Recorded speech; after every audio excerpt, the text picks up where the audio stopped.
Step number 4, create a Facebook ad campaign. In this video, I'm going to step you through the process of running an actual Facebook ad campaign. In the previous video, we concentrated on identifying your audience members. Please keep in mind that getting a clear idea of who your audience members are is not a one-time thing. It's something that you're going to have to constantly fine-tune and polish as your results come in. Don't think that just because you used Audience Insights and you have slightly over 1,000 page fans, that your targeting can remain unchanged. As you can imagine, the more popular your page gets, the higher the chance its audience profile may change. It may attract other people, and these individuals might actually be a better audience for your ads. In this video, I'm going to step you through the process of using Facebook Ad Manager to set up an actual ad campaign. First, you need to get on Facebook Ad Manager, click on the Campaigns tab, and then click on Create. This will get you going on launching a new Facebook advertising campaign. The first thing you will notice is that you actually have 11 different campaign objectives to choose from. Here are the options and quick descriptions of them. Store visits. Select this if you want to get physical visitors to your local physical store. Catalog sales. Run Facebook ads to connect directly to your online catalog, so if they like something, they can buy it from your store. Conversions. This is a fairly broad objective type that indicates the ad clicker doing a specific action. This can mean entering an email into a form to join a mailing list or buying the product you're selling. Messages. For this objective, you get people to connect with your business using your page's Facebook Messenger. You can automate your Facebook Messenger so that when people reach out to you, your messenger can send them promotional info. Depending on how they respond to the promotional info, Facebook Messenger can then send a follow-up. Lead generation. These ads try to get people to sign up for your mailing list, which then plugs them into a sales funnel. Once people get on your mailing list, you basically start sending them information to eventually try to get them to convert. Video views. People click on your ads and they see a video. The goal is to get as many people to view your video content as possible. App installation. When people click on the ad, they're given the opportunity to download and install your app. Engagement. This is an objective that basically just shows your content to a very wide audience so people can engage with your content like liking the posts, liking your page, or seeing a promotional offer and taking action on it. Traffic. This ad campaign seeks to drive clicks to your target website. Reach. This is purely an ad for exposure. The key is to get as many eyeballs as possible within your target audience. Brand awareness.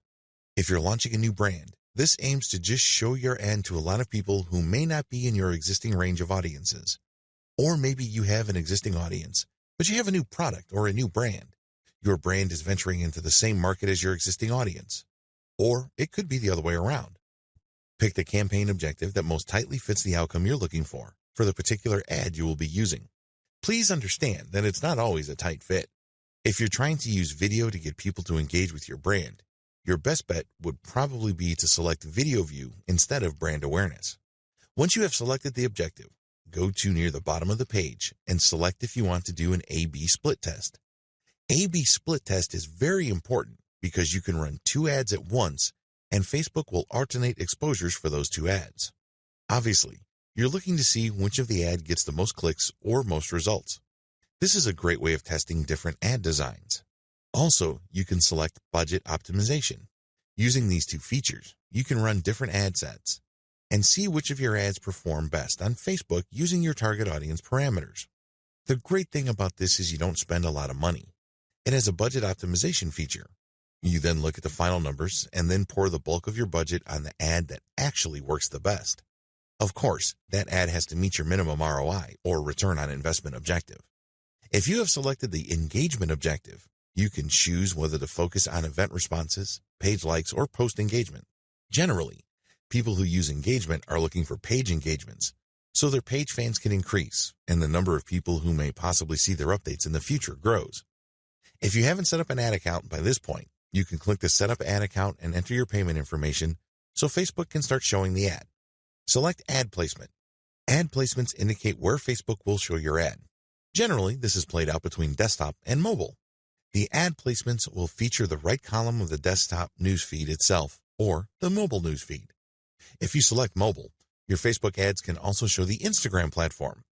When people use the Instagram app, your ad can appear. Also, Facebook runs an advertising network called the Audience Network. These are mobile apps and websites that run Facebook's ads. You can also select for your ads to show on this extended network. Next, set up your budget and schedule. Once you've done the targeting and you have set up your ad, the next step is to select the budget. This will give you an average of how much money you'll be spending per day. You can also choose to keep it running indefinitely or end it at a specific date. I suggest that if you just started your Facebook ad marketing, you use the default settings offered by Facebook. Facebook will then run your ad continuously. I recommend this so you can monitor your ad and optimize in real time. You can always stop or pause the campaign and run another campaign. If you want to maximize your control over the process, you can set up beginning and end dates for your Facebook ad campaign. Pay for your campaign. There are different ways to pay for your campaign. You can pay by PayPal or credit card. Please keep in mind that you will be paying for ad performance based on the type of campaign you're running. You can run a cost per click or CTC campaign. In this situation, you will only get charged by Facebook if people click on your ad. Exposure campaigns. Alternatively, you can run a CPM campaign. Facebook will charge you a certain amount of money for every 1,000 times your ad shows up. Please understand that impression campaigns can show the same ad to the same person more than once. It is not unusual for one person to keep seeing the same ad over and over. Keep in mind that depending on the time frame involved, that person might be getting counted more than once. So although you're paying for 1,000 impressions, this doesn't mean that 1,000 different people have seen your ads. It may well turn out to be a very small group of people who are repeatedly exposed to your ad. You can always change Facebook's recommended price per 1,000 impressions. Please understand that this is your bid, and if you're bidding too low of a price, Facebook can stop displaying your ads because other advertisers are paying a higher price for the same spot. When do you get billed? Even though you selected a continuous payment system, Facebook will charge you depending on your selection. You can set up a threshold. Once your billable charges reach a certain threshold, then the charge will be reflected on your credit card or your PayPal account. If not, Facebook will just charge you at the end of the month. So whatever amount of bills you've racked up, Facebook will charge against your card on file or against your PayPal account. Check Advanced Budget Settings. Once you're familiar with Facebook, you can also try the Advanced Budget Settings to customize bidding and optimize your budget. Once you're satisfied with all the settings above, choose Ad Creative. This will start the process where you actually create your ad.